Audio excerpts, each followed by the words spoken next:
Hello everyone, buenas noches. Bienvenidos a este episodio de Project One de Digital IELTS Academy. Aquí enseño técnicas y estrategias de estudio para pasar la prueba IELTS General. En esta oportunidad vamos a hablar sobre creencias que te pueden evitar o que te pueden impedir pasar el IELTS General. Entonces hoy tenemos este tema para hablar. Vamos a esperar unos minutos para que se puedan conectar las demás personas. Y vamos a comenzar y vamos a dar inicio.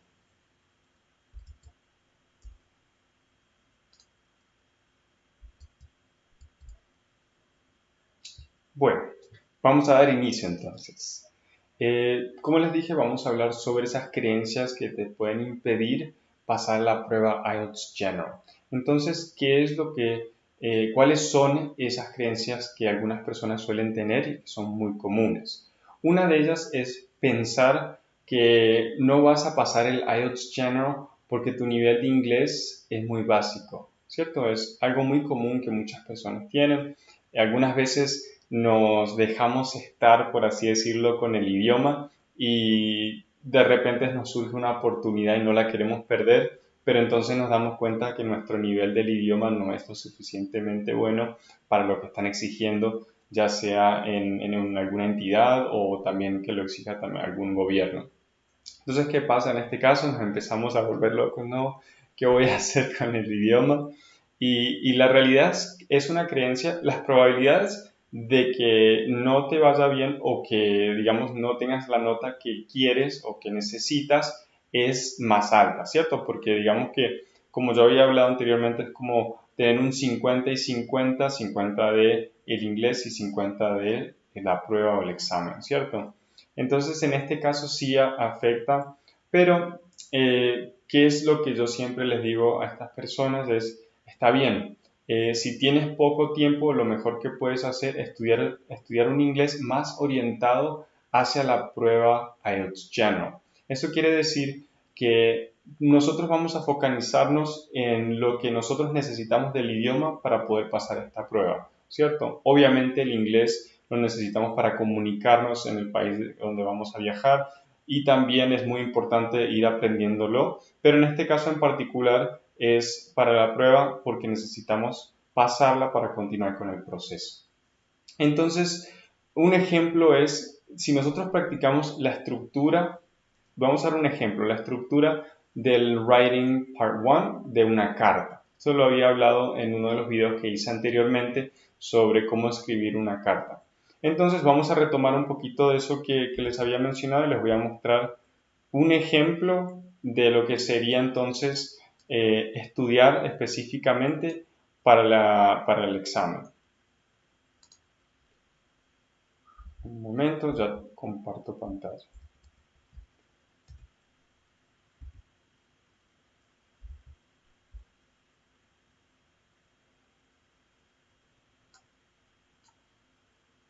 Bueno, entonces si vemos en este ejemplo que tenemos aquí, vamos a ver que en la parte del Writing Task 1 tenemos una guía de cómo debemos continuar esta actividad, ¿cierto? Nos dice que tenemos 20 minutos, cuál es el contexto y después qué es lo que debemos responder en cada uno de los puntos. Entonces, está bien, tal vez no tenemos un dominio muy grande del idioma, pero si nosotros sabemos cómo escribir una carta, las diferentes partes de la carta, va a ser mucho más fácil para nosotros poder decir, bueno, ya sé cómo estructurar esta carta y yo sé que voy a responder en cada uno de los diferentes párrafos o cada uno de los diferentes puntos.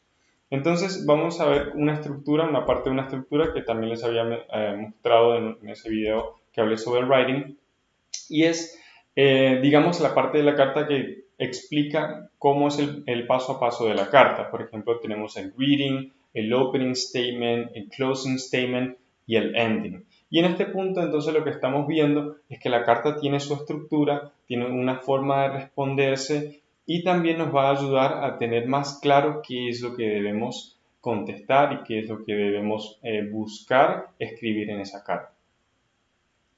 Vamos a ver un pequeño ejemplo. No lo vamos a leer completo, es simplemente para que veamos a grandes rasgos cómo es la estructura de esta carta. Como podemos ver, ya desde el principio nosotros nos damos cuenta que es una carta por el formato que tienes, ¿cierto? Dice Dear Sally. Y en este caso, y al final tenemos como la finalización, el closing statement y la firma, ¿cierto? Entonces, como podemos ver, en cada uno de los párrafos aborda uno de los temas que tiene que abordar la persona en el Writing Part 1. Entonces, responden cada uno de esos puntos y ahí podemos ver que realmente, sabiendo cuál es la estructura de la parte del writing, nosotros vamos a saber qué responder en un momento determinado. Si nosotros podemos aplicar esta estrategia con los diferentes puntos del examen, orientando nuestro inglés hacia el examen, va a ser mucho más fácil que aunque nosotros no tengamos un nivel muy alto, de igual forma podamos tener un buen puntaje. Entonces espero que le haya servido eso porque la verdad que es muy útil y es una creencia muy común de hecho. Vamos a pasar a la siguiente. Voy a dejar de compartir.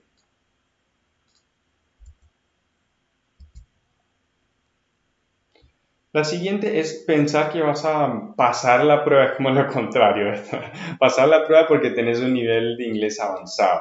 Bueno, ¿qué te puedo decir en este caso? Primero que debes conocer la estructura del examen, que cada etapa tiene diferentes criterios de evaluación y que si pensás que vos respondes de una forma determinada porque pensás que es la correcta, puede que esa no la sea y al final terminas cometiendo un error y eso obviamente te baja puntaje en cualquier de los puntos. Un ejemplo sería en algunos casos personas que son nativas o que tienen mucha fluidez en el idioma, en la parte del speaking part 1, que es part 2, que es donde tienen que hablar por 2 minutos, terminan de hablar en 1 minuto o muy poco tiempo y no le dan la oportunidad al evaluador que pueda realmente considerar todo ese tiempo para poder decidir cuál es el nivel que tiene la persona. Entonces, obviamente, eso le baja los puntajes, le baja el puntaje a la persona porque no ha demostrado suficiente, digamos que no ha desarrollado suficiente lo que quería decir, entonces la persona no ha podido tener un criterio más amplio para poder dar una nota adecuada. Entonces, eso es muy común que suceda entre las personas que tienen un nivel alto del inglés. Y algo que es muy importante y cuál es la solución en ese caso, es muy importante conocer son esos criterios de evaluación, ¿cierto?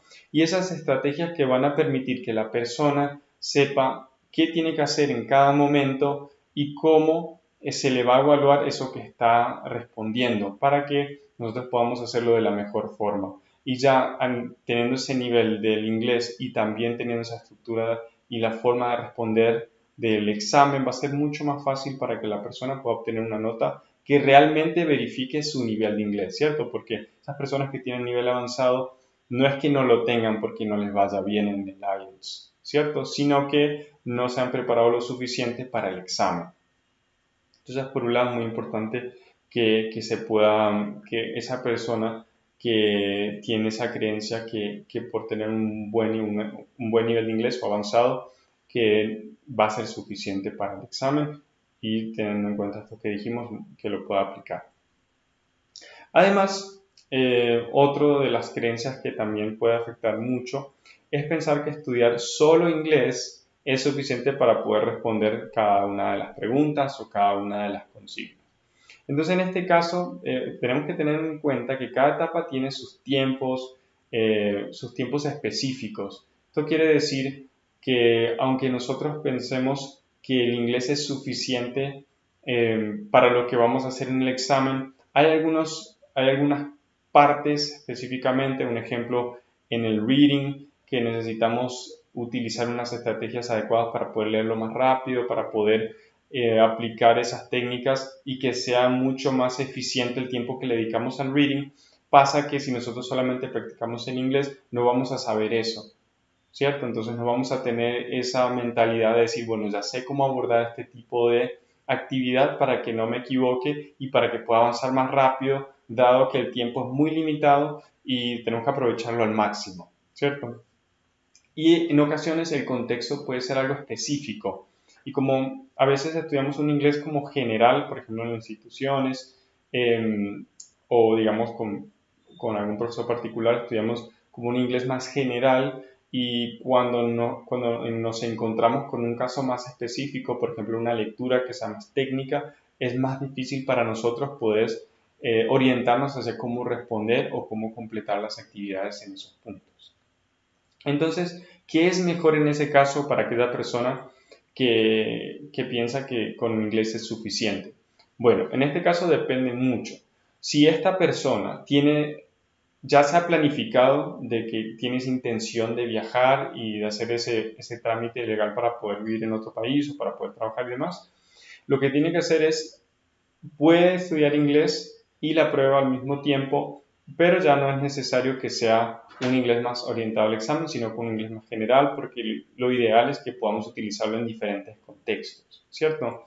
Entonces, eso es lo ideal para que la persona pueda tener más tiempo, hacerlo con tranquilidad y sentirse cómodo y de esta forma disfrutarlo también. Por lo contrario, si es una persona que decidió hacerlo así de la nada o si le surgió la oportunidad o vaya a saber por qué, pero lo necesita hacer rápido, entonces sí que considere hacer o trabajar un inglés más orientado hacia el examen, porque esto le va a permitir a la persona poder tener esas estrategias y ese conocimiento de cómo aplicar lo que está aprendiendo al examen y por ende tener un mejor resultado en la parte del examen, ¿cierto? Entonces tener en cuenta eso para la persona que piensa que solamente el inglés es suficiente para el examen, que ayuda pero no va a ser suficiente para poder pasar la prueba. Entonces, teniendo en cuenta esto, vamos a ir a esta otra creencia, y esta es una de las últimas que vamos a ver hoy, que es pensar que estudiar con lo que encuentras en Internet es suficiente. Bueno, esto también te lo puedo decir por experiencia, porque yo pasé por esto, y es como información muy dispersa, información que no es clara, y uno realmente no sabe para dónde comenzar, dónde seguir, dónde terminar, en qué enfocarnos, en qué momento, y eso puede ser bastante frustrante para nosotros, ¿cierto? Entonces, también nosotros cometemos errores que no sabemos identificar por nosotros mismos. Por ejemplo, si yo estoy haciendo un writing o si yo estoy practicando el speaking, muchas veces no voy a saber, no voy a poder identificar cuáles son esos errores que estoy cometiendo que no me van a ayudar para nada en la parte del examen que voy a trabajar, ¿cierto? Entonces, eso es algo que nosotros tenemos que pensar y reflexionar y decir, bueno, lo que está en internet me ayuda, sí, porque no voy a decir que no ayuda, pero no es lo suficiente para poder prepararse para este tipo de exámenes. Además, las páginas oficiales dan consejos y tienen para practicar, pero lamentablemente no dan estrategias específicas de cada una de las etapas para poder tener un mejor puntaje y para poder tener un mejor conocimiento de qué se debe hacer en cada una de las diferentes etapas, de las diferentes habilidades y específicamente cada una de las consignas que nosotros tenemos que hacer. Entonces, en este caso, muy importante es buscar un acompañamiento, una guía, algo que te dé un paso a paso de cómo poder estudiar, de qué hacer primero, qué hacer después, en qué focalizarme, si necesito mejorar en el writing, si necesito mejorar esto en el speaking, y de esta forma vamos a orientarnos de una forma más eficiente para tener el mejor puntaje posible, dado que nosotros, obviamente lo que nosotros queremos es que nos vaya bien y que podamos aprobar, pasar el examen y poder cumplir nuestro sueño de poder vivir en otro país o de poder trabajar en otro país de habla inglesa y realmente también poder demostrar lo que sabemos en inglés, porque obviamente si vamos a vivir en ese país, igualmente nosotros vamos a estar utilizando el idioma en casi todo momento. Entonces, estas son algunas de las creencias que pueden impedir a las personas, que impiden a muchas personas también a poder pasar la prueba IELTS General. Entonces, considerando estas diferentes creencias, pensaba cuál sería como la mejor estrategia, la mejor metodología que se pudiera trabajar para poder llevar a cabo un proceso de aprendizaje, un proceso de práctica de la mejor forma posible. Entonces, en este caso yo consideraba que habían algunas etapas que eran fundamentales y las separé en 4 partes que se las voy a explicar en este momento. Les voy a compartir la pantalla, pero de una forma más reducida en la partecita de abajo, para que puedan ver lo que les quiero mostrar. Un segundo.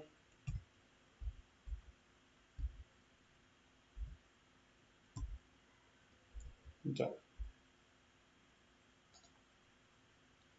Listo. Se ve pequeño, pero supongo que lo pueden ver. Está bastante amplio. Bueno, entonces, ¿cuál es ese paso a paso para pasar el IELTS General? O por lo menos lo que yo he considerado de acuerdo a lo que he estudiado del IELTS, el examen como tal, las personas que evalúan y demás. Entonces, ¿qué es lo que considero que primero se debe hacer? Un study plan, que es un plan de estudios. En este plan de estudio lo que nosotros debemos pensar es que debemos aprovechar el tiempo al máximo. Sabemos que nosotros tenemos rutinas muy movidas, tenemos trabajo, tenemos familia y muchas otras cosas más que nos impiden que nosotros podamos avanzar y poder aprovechar el tiempo para poder estudiar para el examen, ¿cierto? Entonces nosotros necesitamos aprovechar el tiempo, tener un paso a paso personalizado que nos permite seguir progresivamente avanzando y mejorando en las diferentes habilidades. Y también poner foco en lo que es importante, poner foco en aquello que nosotros debemos practicar en un momento determinado y que una vez pasamos esa etapa continuar a la siguiente y así sucesivamente hasta poder tener un dominio general y amplio del examen y estar preparados ya para tomar, ¿cierto? Entonces, por ese lado, primero el study plan es fundamental, súper importante para poder llevar a cabo este proceso de aprendizaje y práctica del examen. También nosotros podemos ver a ver si lo pueden ver ya, la estructura, structure. ¿A qué me refiero con structure? Me refiero a la estructura del examen. Cómo está diseñado este examen, cómo lo podemos abordar. Esas técnicas y esas estrategias que nos van a ayudar en cada etapa a saber cómo responder y al final no llevarnos esa sorpresa de que llegamos a un punto que nunca lo habíamos visto, no sabemos cómo responderlo o cometer un error muy pequeño que no nos dimos cuenta porque tal vez no lo vimos anteriormente. Entonces, esta estructura nos va a ayudar a que nosotros podamos entender de una mejor forma el examen y saber cómo responder las diferentes partes. Luego tenemos autonomy, que es autonomía, y en este caso es saber organizarse de acuerdo a su rutina. Es un poco parecido a lo que hablamos de study plan, del plan de estudio. Sin embargo, en este caso es saber en qué momento nosotros podemos sacar ese tiempo para estudiar. Es muy importante que nosotros podamos sacar ese momento, que podamos dedicarle el tiempo. De nada sirve tener un study plan, un plan de estudio, si nosotros no lo vamos a aplicar, si nosotros vamos a estar procrastinando para después y que realmente no lo llevemos a cabo y no practiquemos, no hagamos lo que tengamos que hacer para aprobar ese examen, ¿cierto? Y tener esa disciplina y esa constancia para poder cumplir con ese objetivo que nosotros queremos, ¿cierto? Porque el objetivo en sí no es pasar el examen. El objetivo en sí es nosotros poder cumplir nuestro sueño de poder viajar a otro país de habla inglesa o poder trabajar o poder vivir en ese país. Entonces, siempre que uno va a comenzar a practicar, a trabajar en ello, es pensar en ese sueño que nos va a motivar a cada uno de nosotros a decir, esto es lo que yo realmente quiero para mí y no hay nada que me va a impedir lograrlo. Y finalmente, lo último y la última parte que tenemos aquí es practice. Practice obviamente se refiere a la práctica, pero no solamente se refiere a la práctica de todo lo que hemos aprendido, ¿cierto? Sino el aplicar las técnicas, las estrategias y también exponernos al examen lo suficientemente para poder decir, ya estoy preparado, ya estoy preparada para este examen, siento que lo he hecho varias veces, que he aplicado las estrategias, que he visto cada uno de los puntos, sé cuáles son mis puntos débiles, sé cuáles son mis puntos fuertes, porque al fin y al cabo nosotros podemos saber cuáles son los puntos fuertes y débiles, los vamos a trabajar más, ¿cierto? Puntos débiles son los que tenemos que trabajar más. Y los puntos fuertes obviamente nos van a ayudar en cada una de las etapas a tener un mejor puntaje. Entonces, estas son 4 etapas que son fundamentales para este proceso de aprendizaje y enseñanza del IELTS General, y lo estructuré de esta forma de acuerdo por todo lo que he trabajado y lo que he visto, teniendo en cuenta que se necesita un study plan, se necesita structure, se necesita también autonomy y también necesitamos practice, ¿cierto? Y a este método lo denominé SAT Method, teniendo en cuenta que hace referencia a cada una de estas partes que les mencioné. Y este SAT Method es una forma de trabajar que permita que nosotros podamos aprovechar el tiempo, que permita que nosotros podamos utilizar las estrategias y las técnicas de la mejor forma, que lo hagamos en nuestro tiempo y que lo pongamos en práctica, que realmente podamos utilizar ese tiempo que nosotros tenemos para aprovecharlo y sacarle el provecho en términos del examen y lo podamos pasar. Entonces, esos son algunas de las partes muy importantes que consideré para tener en cuenta y para esas creencias que acabamos de hablar anteriormente, para tener ese paso a paso, para tener esa guía, para tener ese apoyo. Quería saber si hasta el momento hay alguna duda, algún comentario que me quieran dejar por ahí, qué les ha parecido.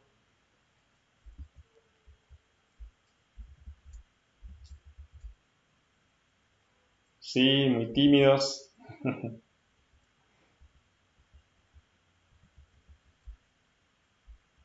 Bueno, y eso es todo lo que quería compartirles hoy. Muchas gracias por su tiempo, muchas gracias por estar aquí. Nos estamos viendo. Cualquier cosa me pueden contactar en mis redes sociales, Facebook, Instagram, TikTok, como Digital IELTS Academy. Thank you so much for your time, and I'll see you next time. Bye bye.